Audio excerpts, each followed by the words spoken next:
masih dengan tema kita di pagi hari ini, mudahnya kita menghina, bersama dengan bintang tamu kita Mas Ayu Anastasia.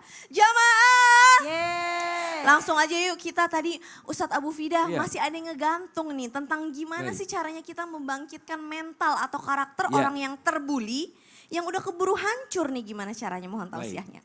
Bismillahirrahmanirrahim. Yang namanya bulian ini memang efeknya bisa jangka pendek, jangka menengah, jangka panjang. Nah, bagaimana apabila kita mempunyai anak ya atau mempunyai teman atau kerabat yang dia menjadi korban bullying. Kemudian mentalnya sudah hancur, sudah runtuh, maka bagaimana cara membangkitkannya? Yang pertama, pastinya adalah dengan membesarkan jiwanya. Bahwa apa yang dilakukan orang lain terhadap dirinya itu tidak mencerminkan siapa dirinya, namun mencerminkan siapa orang yang membulinya itu. Bahwa orang-orang yang membuli itu adalah orang-orang yang tidak berharga bagi dirinya. Kenapa? Karena dia tidak memberikan manfaat sama sekali. Dan yakinlah bahwa apa? Rasulullah SAW, manusia yang paling mulia saja mendapatkan bulian dari orang lain dan Allah angkat derajatnya. Lihat ya. Namun lihat orang-orang yang membuli, apakah Allah angkat derajatnya? Tidak. Kalau Allah akan hinakan dirinya berdasarkan dengan apa yang dilakukannya. Kama tadi nutudan. Ya, apa yang dia lakukan terhadap orang lain, maka orang lain pasti akan melakukan terhadap dirinya. Kalau tidak, maka kelak azab Allah yang akan berbicara di akhirat dan akan menimpa pada dirinya. Jadi besarkan jiwanya, bangkitkan bahwa apa? Dia sama dengan mengikuti jalan-jalan atau ittiba kepada Rasulullah SAW. Pada saat Rasulullah dibuli, Rasulullah malah memaafkan. Pada saat Rasulullah dibuli, Rasulullah malah tersenyum. Dan bahkan apa? Mencari orang yang biasa membulinya dan mendoakan kebaikan-kebaikan bagi dirinya. Masya Allah. Bangkitkan atau support dia, ya bangkitkan kembali mentalnya. Satu. Yang kedua tentunya Allah berfirman di dalam Al-Quran. Alladzina amanu tatma'inu qulubuhum bidzikrillah. Ala bidzikrillahi tatma'inul qulub. Yaitu orang-orang yang mana kalau dia mengingat Allah hatinya akan menjadi tenang. Ya. Dan hanya dengan mengingat Allah sajalah hati menjadi tenang. Ini menarik sekali. Kenapa? Karena kata Allah, lihat bahwa kalau mau tenang hati ingat Allah. Banyak-banyak mengingat Allah. Mengingatnya bagaimana? Bisa dengan zikir atau zikrullah. Zikir, mengingat Allah. Dan juga bisa dengan sholat. Kenapa? Karena sholat ini adalah sarana tertinggi untuk kita mengingat Allah. Di dalam surat Thaha di ayat 14 itu Allah berfirman, Innani annallahu la ilaha illa ana fa'budni wa aqimis salata li dzikri. Sesungguhnya aku adalah Allah, tiada Tuhan selain aku, maka menyembahlah kepadaku dan tegakkanlah salat untuk mengingatku. Salat, pada saat kita salat, bukankah di dalam salat semua zikir terhimpun menjadi satu? Bukankah di dalam salat ada takbir, ada tahmid, ada tahlil, ada tasbih. Semua terhimpun menjadi satu di dalam sholat. Maka pada saat kita mengangkat tangan kita Allahu Akbar. Hati otomatis jadi tenang. Kenapa?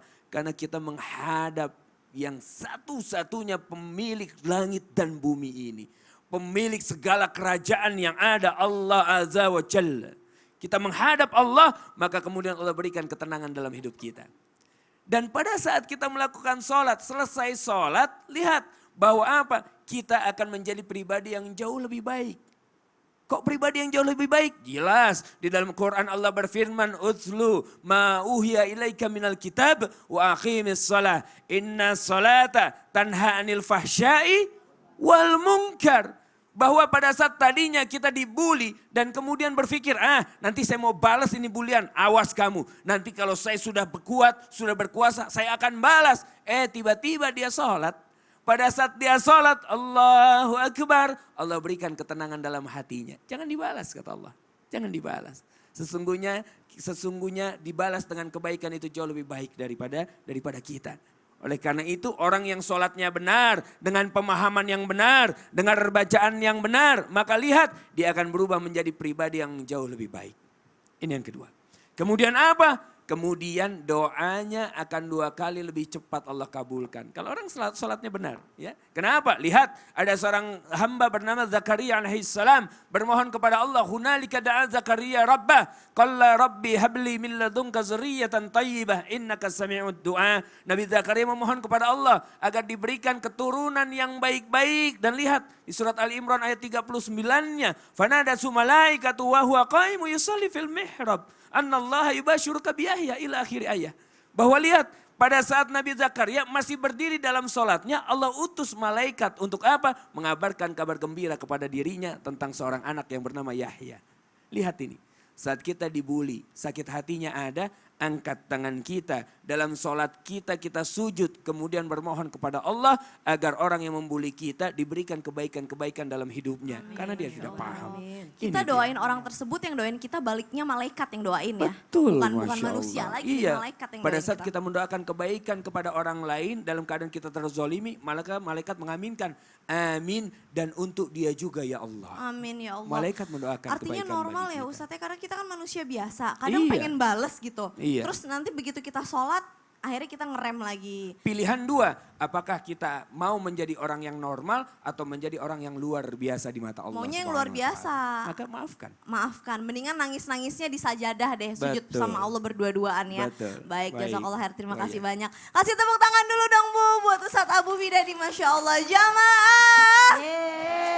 Gimana tapi kalau anak kita udah terlanjur jadi korban bullying nih, Ustadz Ahmad kan boleh dong ke tengah-tengah. Iya, Kalau bisa. kalau anak kita udah terlanjur jadi korban bullying, itu gimana? Kalau dulu sih pengalaman saya pada saat saya dibully, yang hebat itu adalah orang tua saya. Iya. Karena membangkitkan semangat saya terus tiap hari, Iya. nyariin sekolah baru, mau mindahin sekolah tapi sekolahnya udah full semuanya, Udah full. jadi nggak bisa pindah. Berarti cara mencegahnya nih. Gimana cara mencegahnya kalau udah terlanjur jadi korban bullying? Mohon Ya. tausiahnya. Jamaah Islam itu indah yang dirahmati oleh Allah Subhanahu wa taala. Bagaimana cara orang tua untuk mencegah anaknya jangan sampai dibully oleh orang lain atau oleh teman-temannya. Yang pertama yang mesti kita perhatikan adalah tanamkan kepada anak kita pondasi Islam yang kuat di dalam dirinya. Agar dia selalu bersandar kepada Allah Subhanahu wa taala dan dia selalu meminta kepada Allah Subhanahu wa taala di dalam setiap permasalahan yang dihadapi. Ini penting. Karena kalau nggak ditanamkan pondasi Islam yang kuat di dalam diri anak, maka anak itu bakal jadi orang yang baperan. Dikit-dikit sakit hati, dikit-dikit merasa teraniaya. Padahal dia lupa kalau masalah yang besar itu ada yang bisa memberikan solusinya dan menyelesaikannya, yaitu Allah Subhanahu wa taala. Maka sebesar apapun masalah kita, jangan kita bingung karena kita punya Allah zat yang maha besar. Katakan kepada diri kita, ya Allah bantulah saya di dalam masalah ini. Maka dengan tanamkan pondasi yang kuat kepada anak di dalam pemahaman Islam, maka anak akan selalu mendekat kepada Allah Subhanahu wa taala dan selalu merasa selalu senantiasa dijaga oleh Allah Subhanahu wa taala. Ini yang pertama. Yang kedua, kenalkan kepada anak-anak kita dari mulai anak kita di dalam kandungan, bahkan ketika lahir dan terus kita besarkan, bagaimana akhlak mulia Rasulullah dengan para sahabat, dengan para tabi'in, para tabi'in, para salafun shalihin yang bisa menjadikan contoh bagi diri mereka bagaimana akhlak dan tauladan yang mulia di dalam menghadapi bulian, cacian, hinaan, makian, bahkan juga untuk mencegah hal-hal tersebut terjadi di dalam diri mereka. Contoh, ada kisah yang sangat menakjubkan. Salah seorang cucu daripada baginda Rasul Nabi Muhammad SAW, Al-Imam Muhammad Al-Bagir bin Sayyidina Al-Imam Ja'far Shadiq radhiyallahu anhu wa ardah. Beliau ini satu ketika dicaci oleh seseorang, dibully oleh seseorang kafir. Seorang kafir ini datang kepada dia lalu berkata, kamu adalah bakor bukan bagir. Namanya kan Sayyidina Muhammad Al-Bagir. Tapi dikatakan kamu bukan bagir tapi kamu bakor. Bakor itu tahu gak bu artinya apa? Sapi. Apa jawabnya Sayyidina Imam Muhammad Al-Bagir? Kata beliau, ketahuilah bahwasanya saya adalah bagir dan saya bukan bakor. Sambil tersenyum dia jawab itu tanpa ada rasa marah sedikit pun. Lalu kemudian orang kafir ini memancing lagi emosinya dengan membuli lagi dengan mengatakan, ibu kamu kan cuma sekedar tukang masak doang. Apa jawab beliau? Kata beliau, memang betul. Ibu saya sehari-hari di rumah kerjaannya masak. Ya Allah, nggak ada wajah marah, nggak bingung ketika dibully. Kenapa? Karena dididik akhlak oleh para aslafnya dan dididik oleh baginda Rasul Nabi Muhammad SAW.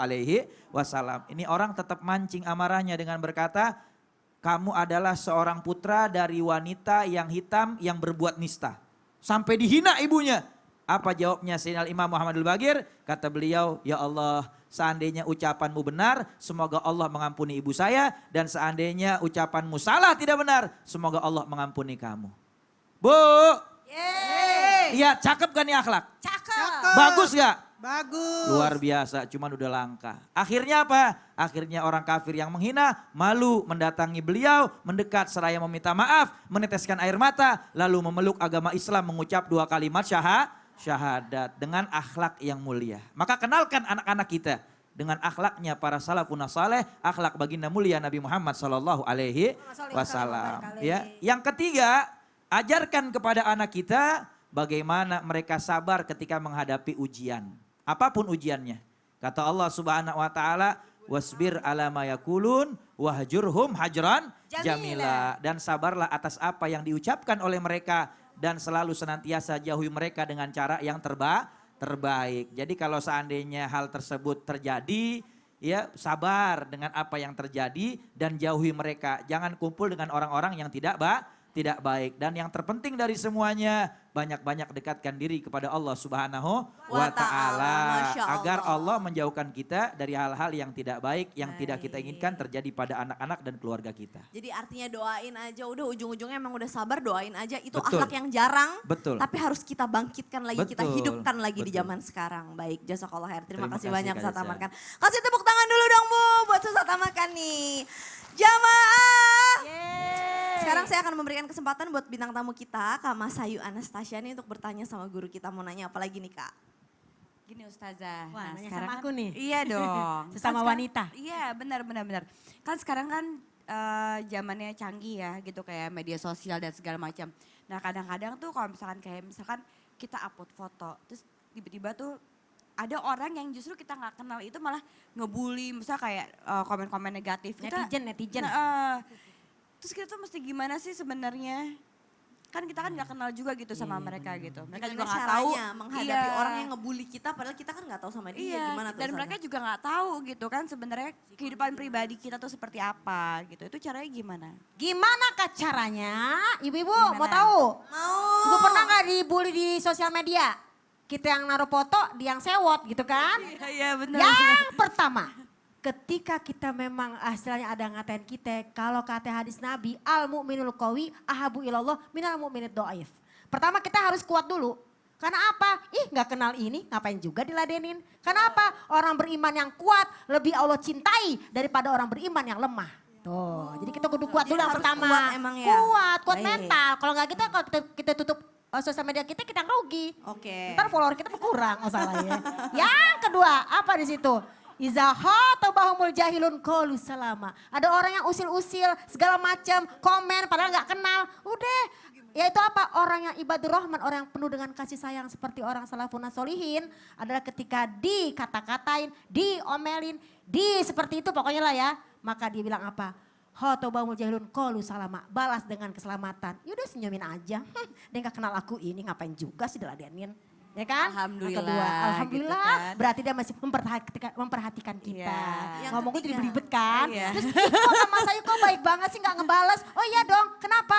Aku cuma punya hati. Oh, Masya Allah. Oh kayaknya abis Yang ngafalin ketiga, lagi yang lagunya. ketiga tadi kan Ya, yang kedua, jadi yang ketiga. pertama harus kuat. Kuat. Yang kedua balas dengan keselamatan. Yang ketiga? Yang ketiga yang namanya kita mendoakan orang lain apa? Idfa bilatihi ahsan. Balas dengan kebaikan. Udah guru-guru kita udah cakep banget tadi udah ngatain berkata bahwa kita harus tetap baik dan sabar. Dan yang keempat, kalau masih nggak sabaran juga unfollow.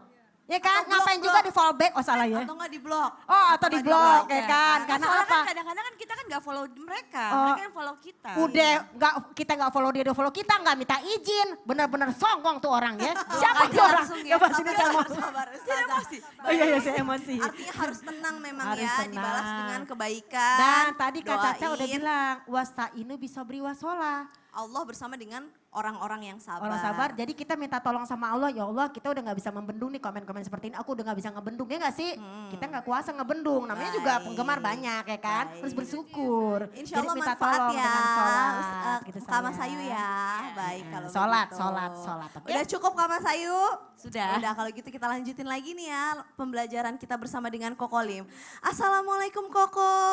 Waalaikumsalam warahmatullahi Kok wabarakatuh. berbicara tentang bullying dan bullier, ada korban, ada pelaku. Nah, Allah kan Maha Pemberi maaf, Maha Pengasih, Maha Penyayang ya kan.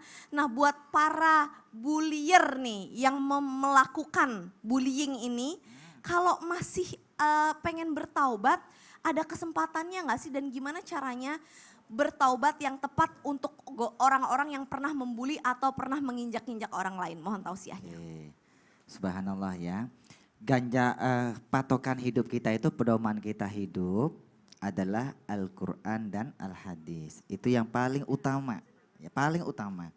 Kenapa? Al-Quran itu adalah panduan tuntunan dari Allah Subhanahu wa Ta'ala. Sementara Al-Hadis itu panduan dari contoh dari baginda Nabi Muhammad Sallallahu Alaihi Wasallam. Nah, kalau Al-Quran mengajarkan ada kalimat la itu lanya lanahyi, larangan, dalalatun ala tahrim. Itu menunjukkan kalau kita langgar hukumnya adalah haram. Kalau haram pasti ganjarannya berdosa. Apa perintah dari Allah surah Al-Hujurat ayat 11? Ya ayyuhalladzina amanu la yaskhar qaumin min qaumin asa ayyakunu khairam minhum. Janganlah hai orang yang beriman, janganlah sekumpulan laki-laki itu mengolok-olok, membuli sekumpulan laki-laki yang lain. Kenapa? Bisa jadi yang dibuli-buli tersebut, yang diolok-olok dia lebih baik daripada yang mengolok-olok. Wala nisa'um min nisa'in asa ayyakunna khairam minhun. Dan boleh juga sekumpulan wanita mengolok-olok sekumpulan wanita yang lain. Kenapa? Boleh jadi wanita yang diolok-olok itu lebih baik daripada apa yang diolok-olok. Lalu apa ganjaran di dunia? Ganjarannya Rasulullah yang mengajarkan man zalama zulima. Siapa yang menzolimi, ganjarannya pasti suatu hari akan terzolimi. Maka hidup kalau pengen berkah, hidup pengen bahagia, maka jangan pernah menzolimi orang. Halo, masih hidup? Masih. Kenapa demikian sih? Karena manusia itu punya 3 unsur. Kalau kalian ketika merenung, manusia itu punya 3 unsur. Kenapa sih? Apa sih bedanya manusia sama malaikat samanya jin? Ya kan? Jin gak bisa dilihat. Kalau sama jin aja lah. Jin itu dia gak punya jasad. Betul gak? Tetap dia punya ruh. Dia gak punya jasad, tapi dia punya ruh. Kalau manusia punya ruh, punya jasad, punya korin. Nah, bedanya di mana? Kalau ruh memang gak bisa dilihat, korin pun gak bisa dilihat. Kalau ruh identik langsung kebaikan. Kenapa? Karena ruh itu kata Allah, wa anfuhu fihi mirruhi. Kuciptakan manusia, kutiupkan dia ruh dari ruhku kata Allah. Ruh selalu baik, palingnya pasti kepada Allah. Tapi kalau korin sama seperti ruh, tapi dia negatif. Kalau lain dari ruh, korin. Coba komen tanya, siapa sih? Ada pemuda nggak? Aneh pemuda nih. Iya. Namanya siapa bang? Abang aja deh, namanya siapa? Aditya Aditya. Dari mana? dari Jambi. Dari Jambi, bukan dari tadi. Jauh amat jadi. Bang Adit boleh sini sebentar gak? Boleh Adit. Ini namanya pulpen. Ya, pulpen ya. Boleh nyalain sebentar Zoom? Nyalain? Kenapa? Kenapa? Sindrom. Hah, setrum? Masa sih? Coba sebentar. Ustaz Abu Fida sih sebentar Ustaz. Apa nih, ada apa lagi nih? Ada Koko apa nih? pulpen? Coba nyalain pulpen. Kenapa? Kenapa? Coba. Nggak biasa aja tuh. Setrum ya, ada setrumnya ya. Itu namanya korin. Korin itu suka iseng. Selalunya negatif. Koko lagi bermain korin tadi. Coba kembali ke alamnya. Ke alamnya, ke tempatnya ya. Makasih ya. Oke, mau pegang lagi? Ini pulpen banyak banget ya. 2 aja deh. Caca jangan deh lagi isi masalahnya. Tak kesetrum truk gitu ya. Kasian nih bayinya nih. Kita ini aja. Oke. Jadi kalau dia bertobat, nah diampuni gak sih dosanya oleh Allah? Nih kita akan jawab dengan hadis Rasulullah. Ini ada hati. Ya, ada hati ya. Hati. Kata Rasulullah, Hati ini kita punya hati nurani. Hati itu aslinya bersih baik. Itulah hati manusia. Makanya kalau Indonesia kan hati-hati. Betul nggak? Hati itu harus diwaspadai ayah bunda. Kata Rasul, innal mu'mina idza aznaba kanat nuqtatun sauda'u fi qalbi. Jadi orang yang beriman itu ketika dia berbuat dosa, ada bintik-bintik hitam di dalam hatinya. Kita buktiin ya, bintik, kamera boleh zoom sebentar. Kau akan bintik hitam. Kelihatan ya? Kelihatan ya? Berbuat dosa lagi, muncul lagi bintik. Berbuat dosa lagi, bintik. Banyak sekali bintiknya tuh. Terus, inilah. Ya, bintiknya seperti ini nih. Contoh nih ya bunda, kelihatan ya? Contoh ya. Tapi ketika dia bertobat kepada Allah Subhanahu wa Ta'ala, ketika dia bertobat, lalu dia istighfar, dia sadar, kira-kira kan diampuni gak sih dosanya oleh Allah? Ampunin insya Bunda kalau Allah. cara pakai pulpen nih, kalau dibakar bisa menghilang gak sih? Kita coba buktiin ya, kamera boleh zoom. Andaikan dia bertobat ya, lalu dia berwudu, dia sholat ya, itu bisa menghapus dosa-dosa dia seperti ini.